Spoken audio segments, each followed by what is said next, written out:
Outside, it is pretty much flat calm, but by tomorrow, it's not going to be pretty. A hurricane-force storm warning is in effect for the Bering Sea. Extreme caution is advised for all shipping. Wind 55 knots, increasing to 70 knots. Waves 33 feet, building to 47 feet by 1800.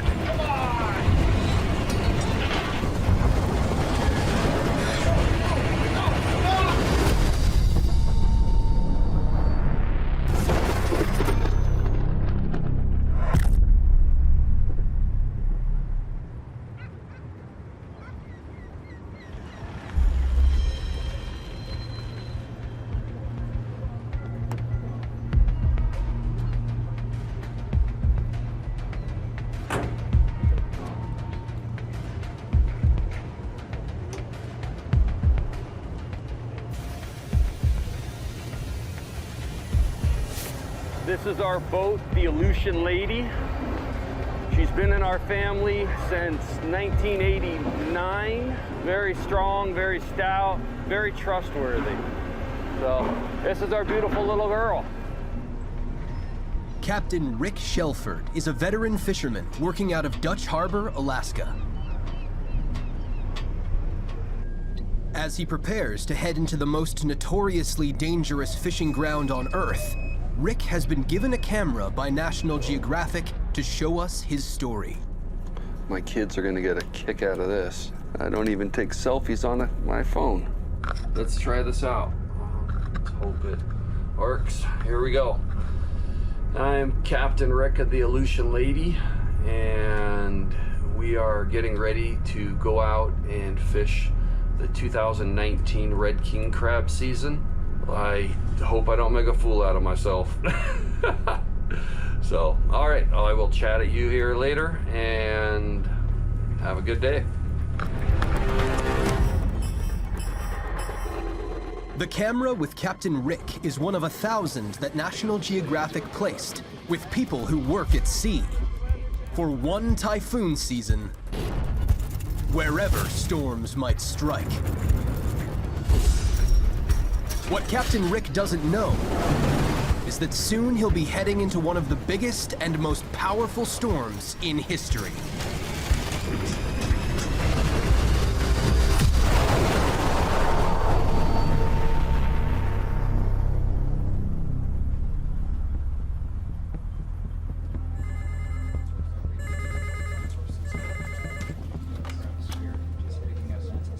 Good afternoon, CEO J-Tops JTWC. Start in the upper levels in the northern hemisphere. On the IR shot, we were seeing some extra spinning. At Pearl Harbor, Hawaii, home port for the U.S. Navy's Pacific Fleet, the Joint Typhoon Warning Center is tracking a storm in the Western Pacific. This just came in. All right, forecast intensity. Wow, that has increased significantly. Hurricane-force storms in this area are called typhoons. The Joint Typhoon Warning Center is there to alert U.S. military assets if one is considered a threat. The new storm is still a long way from land, but its behavior is troubling. It's intensified far more rapidly than expected.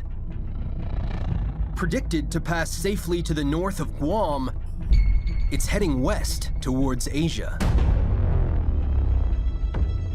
The officer on duty is Lieutenant Caitlin Fine. If this really is rapidly intensifying, our next warning will likely be more intense. Its terrifyingly rapid growth has marked this typhoon as a special case, and even inspired its name, Hagibis. A Filipino word meaning speed. As they watch, the intensification becomes even more explosive. This is the best one we have. And it's just getting started. We see rapid intensification pretty frequently, but this degree of rapid intensification was really, really fast.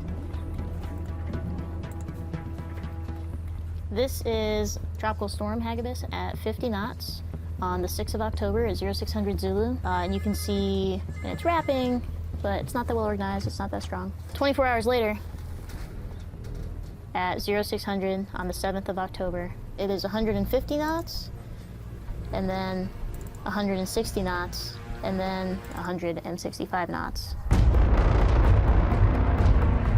Overnight, Hagibis has undergone some of the most rapid intensification ever seen.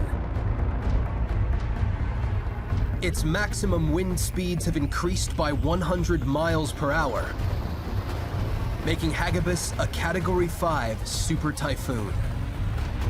The most powerful storm of the year anywhere on Earth. At 950 miles across, it is one of the largest typhoons ever recorded. In a matter of days, this megastorm could make landfall in East Asia. Around the world, our cameras are with forecasters as they battle to predict where Hagibis will go next and who lies in its path. So just one day later, and the model guidance has shifted significantly from this. Bigger spread, our model guidance showed a straight northward path there at the end through 120 hours. Then one day later, model guidance has shifted, showing a more pronounced recurve and landfall on Tokyo. The forecasts are unanimous. In less than 3 days' time, Hagibis will make a direct hit on Tokyo, Japan. One of the most populated regions on Earth.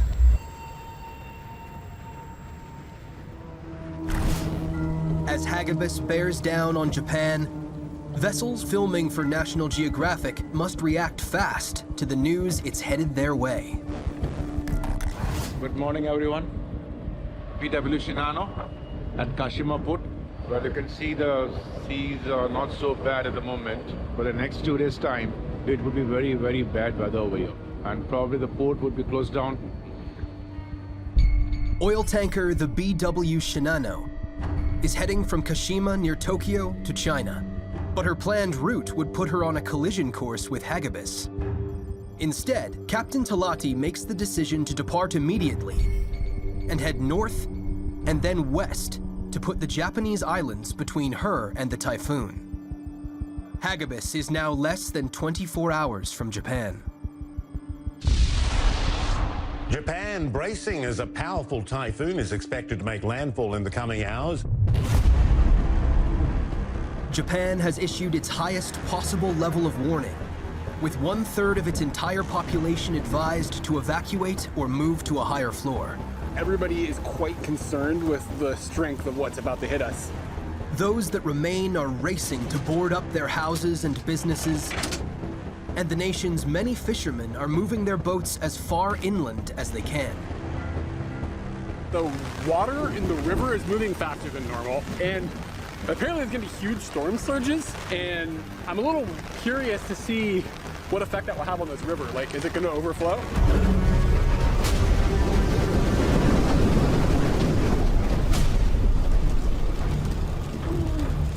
Shinano's detour into the Sea of Japan means she is more than 400 miles from the heart of Hagibis, but still experiencing its effects. Captain reporting. Overcast skies, strong winds, rough seas. This is the effect of the storm Hagibis. Had she not moved, it could have been much worse. As Hagibis meets cooler water and hits land, its winds de-intensify to the equivalent of a Category 2 hurricane. But not enough to make Japan safe. As it makes landfall, the supercell thunderstorms from inside the typhoon spawn a violent tornado.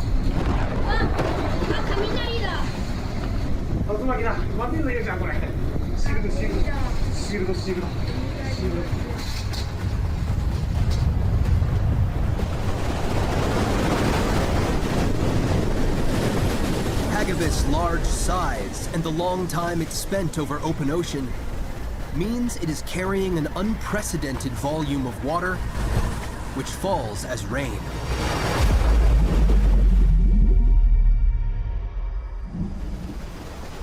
As its core crosses Japan's main island of Honshu, some areas receive 3 feet of rainfall in just 24 hours. Rivers burst their banks, and mudslides engulf houses. Catastrophic flooding, rather than high winds, have become the killer in this typhoon.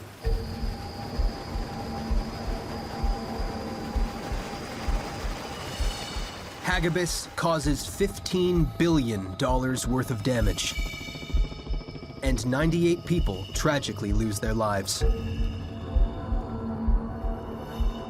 As Hagibis leaves behind a broken Japan, forecasters fear it may not be the end of this rule-breaking monster.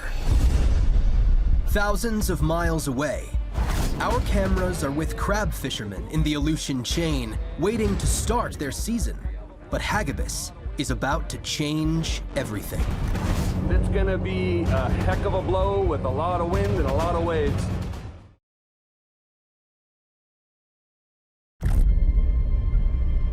After devastating Japan, Typhoon Hagibis is mutating. Having made landfall in Tokyo, we determined that it was extratropical, and in this infrared image here at 1000Z on the 13th of October, you can see all the convection is displaced as it's being blown away by the jet at the upper levels of the atmosphere. As it leaves behind the warm waters that birthed it, Hagibis is undergoing a transformation. No longer drawing energy from the heat of the tropical waters, it is now powered by the extreme difference in temperature, where hot and cold air meet to become an extratropical cyclone. Less organized, more chaotic, and much, much bigger. It's going to head northeast, carried along by the jet, into the Bering Sea. But certainly, it's still moving on with a lot of energy.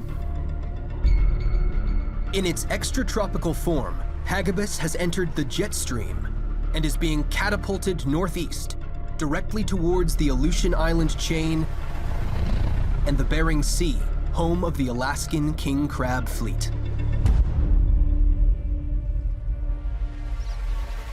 Good morning. We are going to do a briefing at the lead desk. Thank you for your attention to this matter. The Aleutians are west of the Alaska Peninsula. The National Weather Service in Anchorage call an urgent briefing to issue warnings for the fishing fleet that Hagibis is coming. Let's take a quick look at what's going on satellite here. And things are relatively quiet out our windows, but out over the Bering, things are starting to take shape with the remnants of Hagibis, and so that is kind of our forecast problem of the day. In under 48 hours, Hagibis will enter the Bering Sea, bringing with it waves in excess of 40 feet, right where the crab boats will be fishing. The Weather Service issue urgent warnings to the fleet to change their departure plans and avoid the Bering Sea.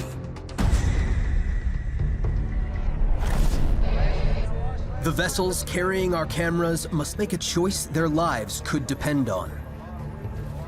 To ride out the storm at sea and risk being rolled by a wave, or to crowd into the port where winds could smash their boats together. Security call of Kari Marie outbound East Channel. Concerned opposing traffic, Channel 16, Channel 9, Kari Marie. The possibility of 40 to 50 foot seas, 70 knot winds. It's not worth the risk.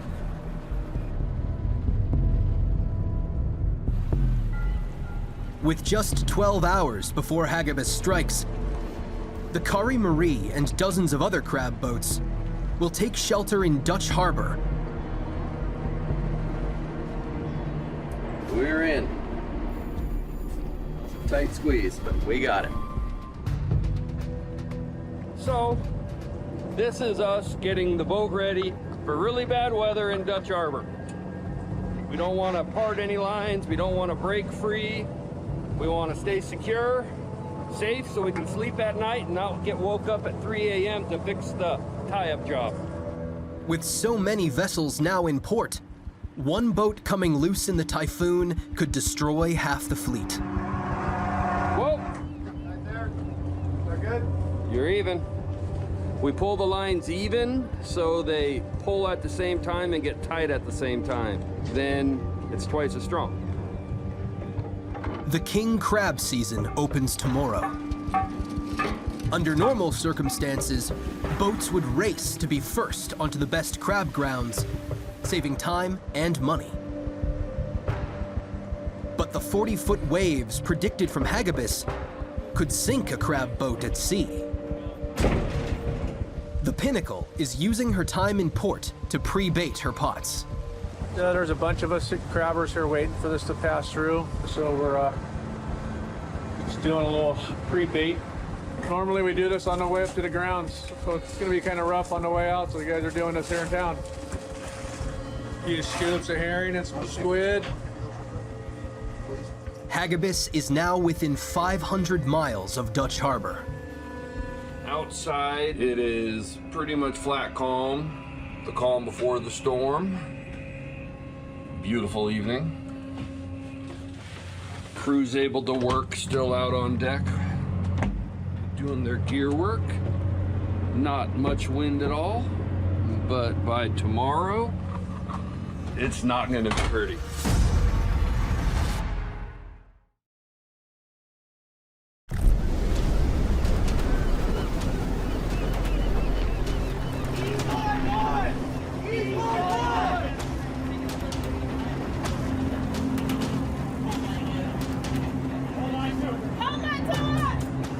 The U.S. Coast Guard has a specialist asset in the Bering Sea, a powerful ex-salvage cutter, the Alex Haley. One of the big challenges with this particular super typhoon is the way that it's going across the entire Bering and Gulf of Alaska. As we look at the Bering Sea, this whole region is going to be affected by Super Typhoon Hagibis. To provide cover for any crab boats that opted to weather the storm at sea, Commander Golightly needs to move his vessel towards the storm. Search and rescue is always a mission for the Coast Guard. And up there with the fishing fleet, a $6.4 billion industry, we're there to help protect that fishing fleet. Hagibis is less than 8 hours away. Dutch Harbor's here. Most of this storm is going to be really pretty nasty in this area. I'm going to go around the corner here to Beaver Inlet and basically position the ship in there. The fishing fleet, as they go up and operate, are primarily going to probably be maybe up in this area when they're looking for the crabs. And so if we needed to, we can get out and get up to try and help them, but we're going to have to bang into some pretty heavy seas to get there. 31.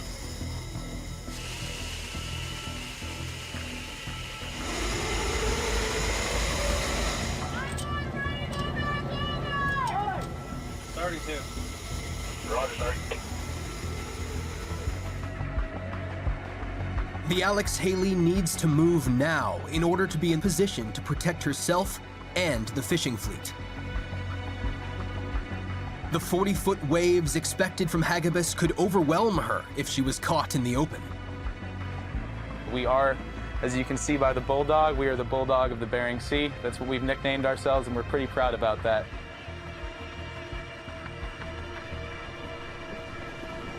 En route to her new location, the Alex Haley has a chance to practice the helicopter maneuvers required to undertake search and rescue in a storm.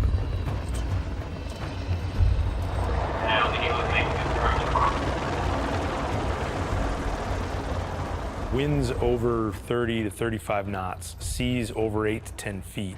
My ability to launch a helicopter is significantly degraded. So we're constantly training and trying to build in that expertise.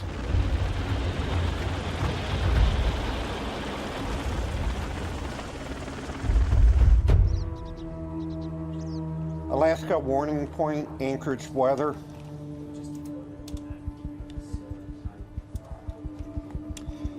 Good afternoon, sir. We've issued, or correction, we've upgraded our high wind watch to a high wind warning for zone 195. We're looking at winds of 55 to 65 with gusts to 75 miles an hour. Roger that. Anchorage weather clear. At the National Weather Service in Anchorage, the forecast is rapidly updated. Hagibis is moving further north, but it's grown so huge it's pulling in another storm and steering it towards the Aleutians. Up here in the infrared imagery, we can see Hagibis, and this is our next storm moving into the Bering. When two large storms come within 1,000 miles, they can begin to circle one another. This rare phenomenon can alter the tracks of both storms in a way that's dangerously unpredictable. As it approaches the Bering Sea, Hagibis has sucked in a second major storm system from Russia and sent it spinning in a completely new direction. You can see the circulation center of Hagibis starting to move ashore along the Siberian coast, and it's helping funnel down some colder air from Siberia. And then with this storm starting to get really wrapped up, that's helping pull the dry air in even more. That swath of hurricane force winds will continue to trek across the southern Bering. Due to the power of Hagibis, the second storm, which would have passed safely over the western Aleutians, is now heading directly towards the crab fleet. They lucked out and missed the worst conditions yesterday. That's not going to be the case with this storm. It's going to come right across them.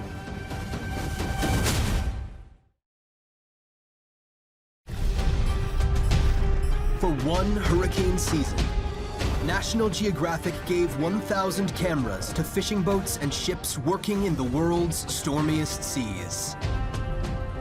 Right now, some of those vessels are in the path of the biggest storm of the year. One of our cameras is riding on board the tanker Ardmore Dauntless, taking a load of canola oil from Portland, Oregon to South Korea. Ahead lie vast storms stirred up in the fallout from Typhoon Hagibis. Despite her high-tech weather systems and route advice from Ardmore HQ, there's no escape from the giant seas.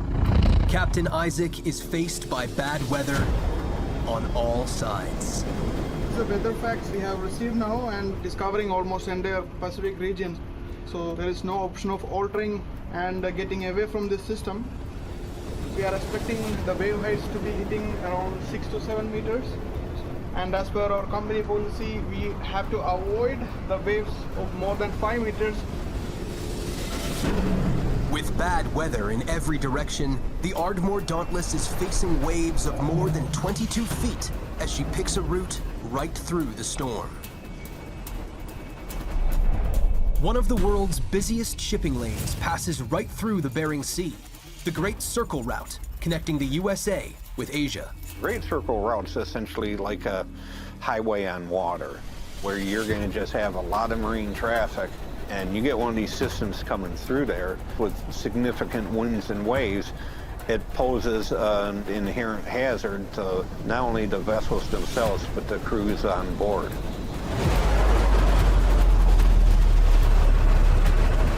As she travels further west, the waves striking the Dauntless are getting bigger.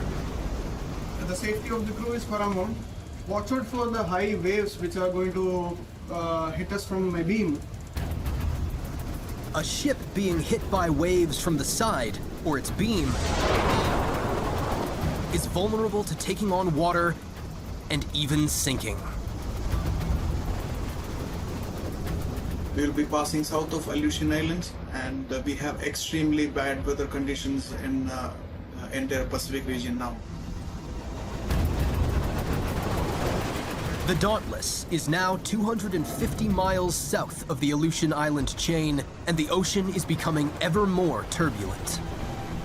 We are expecting wave heights to hit almost 7 to 8 meters, winds to go to 40, 50 knots. The Dauntless is now facing waves up to 30 feet. Bering Sea mariners know this shipping route has ended in disaster in the past. In 2004, the merchant ship Selendang Ayu was caught in a storm attempting this passage between the USA and Asia. She ran aground and started to break apart. The vessel that came to her rescue was U.S. Coast Guard cutter Alex Haley. If you end up in the water, it's minutes of survival, and even with a dry suit and proper gear, it's a few hours. They were able to rescue 20 of the crew members, but ship, cargo, and 6 mariners were lost.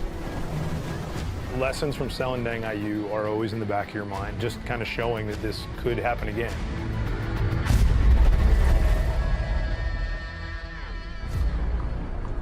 Good morning. Probably look like hell. Didn't sleep well.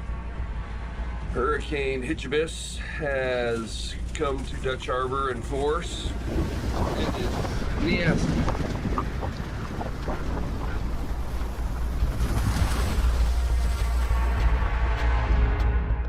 Super Typhoon Hagibis, the largest and most destructive storm on Earth so far this year, has caused chaos in the Bering Sea, sucking in a second major storm system and hurling it right towards the king crab fleet hiding out in Dutch Harbor. We keep blowing out our buoys because we're surging into the boat next to us. So we got to keep adding buoys so we don't smash into the other boat. But it is gnarly. There was recorded winds this morning of 97 miles an hour, and it is just a butt kicker.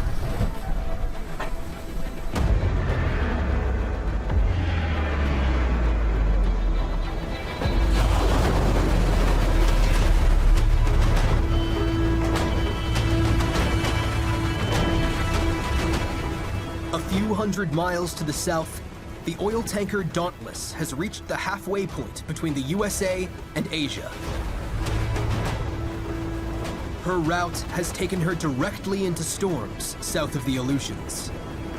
This far north, storms bring not only high winds and waves, but also ice, snow, and freezing waters. Dauntless is dangerously exposed. I'm expecting the temperature to be dropping to -2, -3 almost, and that will be sub-zero, and we have to ensure all our lines are properly drained. This is a snowstorm coming now. Extreme cold temperatures can ruin her cargo of canola oil.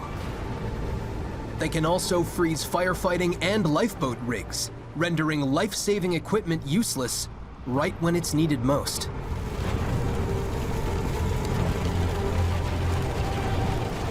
Dauntless still has 10 days and 2,000 miles in front of her before she reaches safety.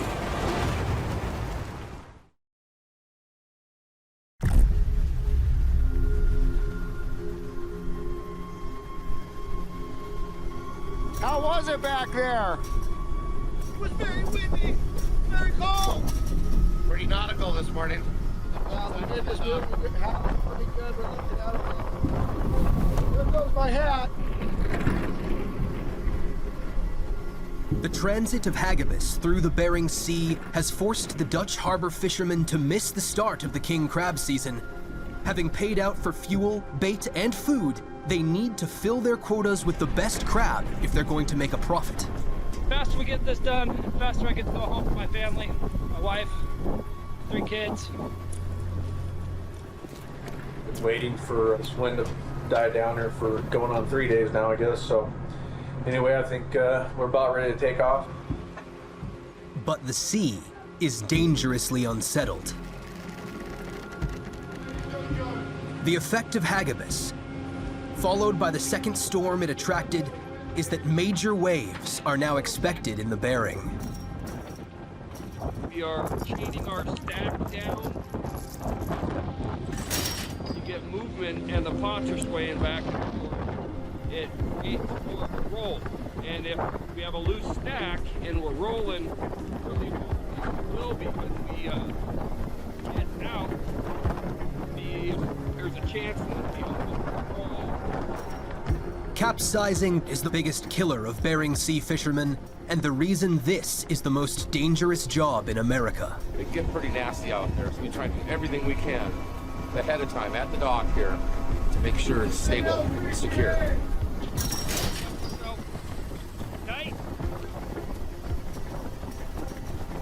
With the pots secure, they head out into the freezing Bering for the overnight journey to their fishing grounds.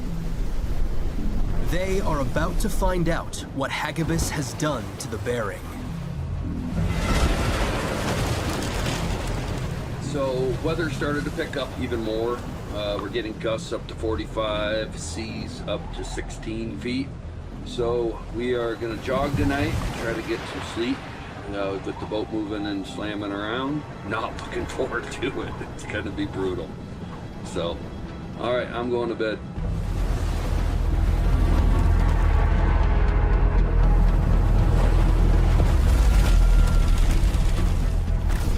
All across the Pacific, ships are filming for National Geographic as they feel the fallout from Hagibis. Captain Sir, also watch given the increased sea state spray and the relative winds increasing to 55 knots over the deck. I've placed the upper deck out of bounds, sir. Aye, sir. The Canadian Navy vessel HMCS Ottawa is heading home from Hawaii to British Columbia after a long tour in the Western Pacific, enforcing sanctions on North Korea. Midship steer 045. But her route has her on a collision course with the shockwaves of the Aleutian storms. Okay, what you got this morning? Lots of weather, sir. Here's some of the systems that are affecting us. There's this low pressure system just in the Aleutians, and it's got that very tight pressure gradients with the strong winds pushing a lot of seas towards us. To get home on time, they have no choice but to push through the waves. The closer they get to home, the worse the conditions will get. We sort of got one route to get us home on time, so we'll be going through some of that weather. So we're looking at upwards of 6 meters, possibly more for seas as we transit home. Navy frigates are huge and heavy. Instead of being thrown up and down on top of the swell, their size allows them to punch through waves coming straight at the bow. But carrying out routine work always becomes much more challenging in heavy seas. Here we have the latest surface analysis. Impacts, basically it's just strong winds and projected 4 to 5 meter seas. They could still build from now, but still severe impact on operations. Not really good for launching the boats or anything. Any questions, sir? No? Okay, thanks. Thank you. System engaged. Shoot. Roger. You find that they're a little short? They were, for sure. For an active warship, the building seas offer a chance to practice range accuracy in rough conditions. If they have to do this for real, it won't be in perfect weather. Ceasefire, main gun safe. Red Ray, shoot is complete. Roger, Red Ray, shoot is complete.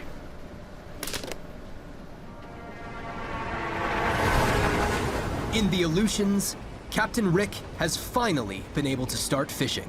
It is so amazing to be off the dock. We have been tied up for way too long, so time to play and have some fun. Every time I leave the dock, it's exciting. It's a new adventure. It's part of my blood. It's part of my soul. It's being out at sea. They are fishing 170 miles northeast of Dutch Harbor. But Super Typhoon Hagibis has brought havoc across the entire Bering Sea, churning out giant waves and wind still gusting at hurricane force. Right, 4, Chief Engineer. We are king crab fishing in the nasty weather. Probably blowing about 45 right now, 20-foot seas.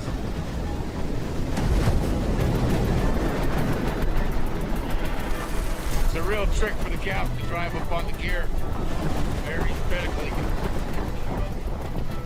Put the guy in the rail, throw the hook out, and retrieve. After capsizing, falling overboard is the most common cause of death for crab fishermen. Accidents on the deck also account for a high number of fatalities. Okay, I'm gonna walk around here, do some work. Coiling the line. Got the bullet throws the hook. He's been here 8 years. That's Noah. Noah has been here 6 years. Right now, he's one of the hydraulic controls. Very important that he does it right. In these hands and lives. The passage of the typhoon has caused an unexpected problem. Warmer water swept in from the tropics with the storm can cause king crab to shift hundreds of miles, making them harder to find. The Aleutian Lady is turning up a lot of undersized crab, which must be thrown back. If she can't make up for lost time now, the risks will have been for nothing.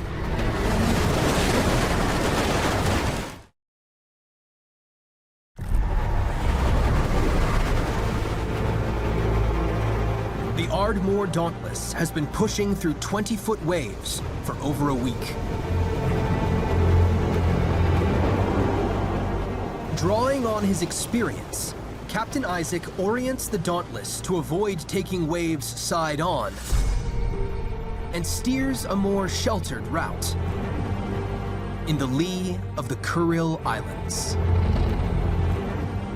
After 18 consecutive stormy days, Captain Isaac delivers her safely to her destination in South Korea, a little late, but with crew and cargo intact.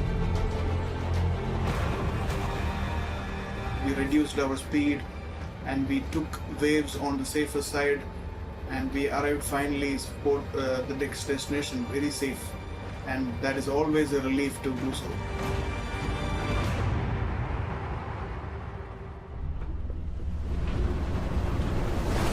Deep in the Bering Sea, Captain Rick is hauling his crab pots. Hampered by the storm, his first 108 pots have caught only 78 crab.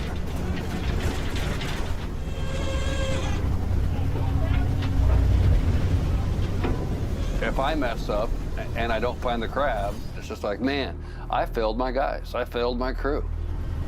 It's such a huge responsibility. My hands hurt really bad. Everything on this boat is hard. Cold, wet, tired, worn out. You got to pick it up and always know that there is tomorrow. I mean, you really never know whether half-mile away, 1 mile away, you're going to have the mother load. And you just have to keep on going.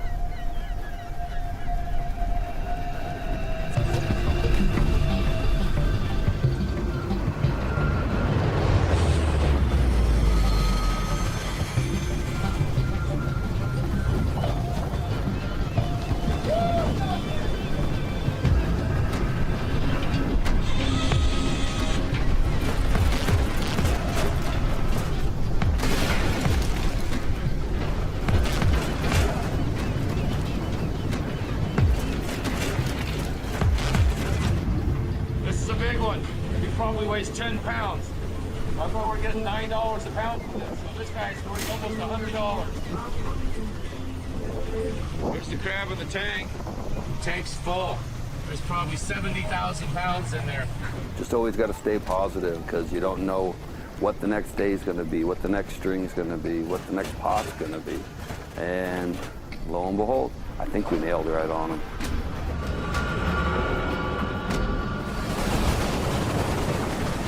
HMCS Ottawa is taking a direct line home through the shockwaves of the Alaskan storm systems. We're a warship. We can't let a little bad weather stop us from getting to where we want to go.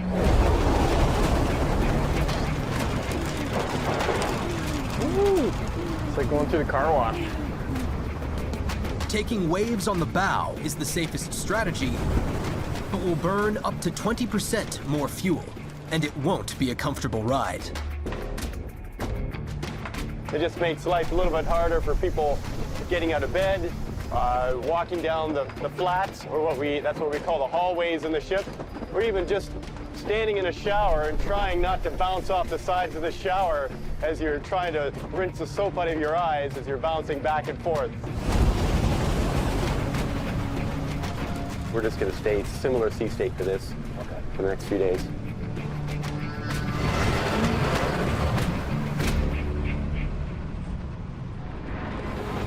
In the Bering Sea, Captain Mark Casto and the crew of the Pinnacle are still fishing in treacherous conditions.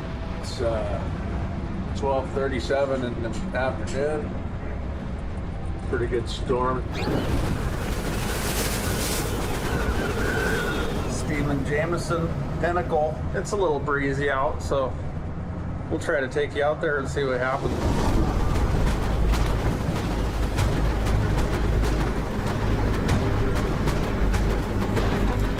Veteran fishermen like Stephen know all too well the risks of the job.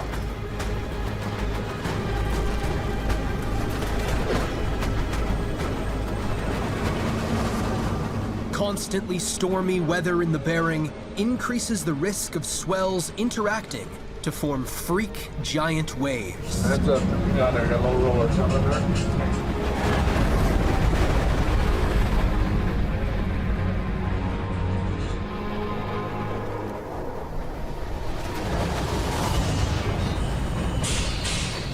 Once the crabs are removed, the pots have to be stacked and tied down so the boat can move to the next location.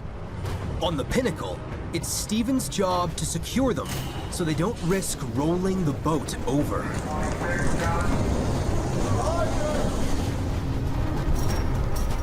To balance on top of the rolling stack with no harness and only a life jacket for protection is to take your life in your hands.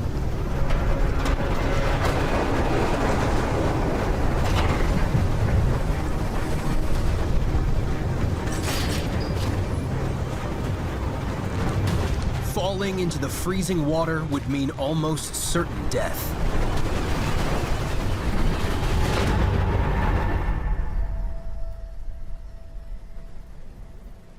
After 5 days of fishing in the shadow of Typhoon Hagibis, the Aleutian Lady is about to make dock with her cargo of crab.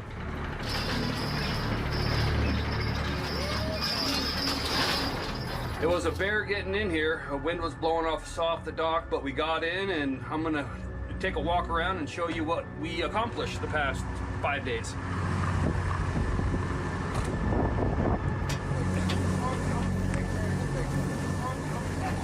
Hey, Bullet, grab a big one.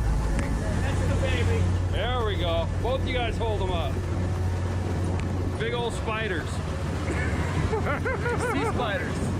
The Aleutian Lady was the most successful boat that went out as Hagibis passed over the Bering.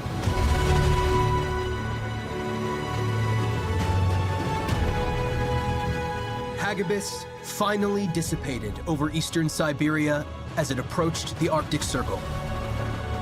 It will go down in history as a record breaker for its flood damage in Japan. Hagibis went from tropical storm strength to a Category 5 typhoon in less than a 24-hour period. The most costly typhoon of all time. Its impact felt thousands of miles from its tropical birthplace, threatening lives and livelihoods across the Pacific. In a world of accelerating change, as storms become more powerful and less predictable, Hagibis was a warning. Summoned from the deepest and largest ocean on Earth.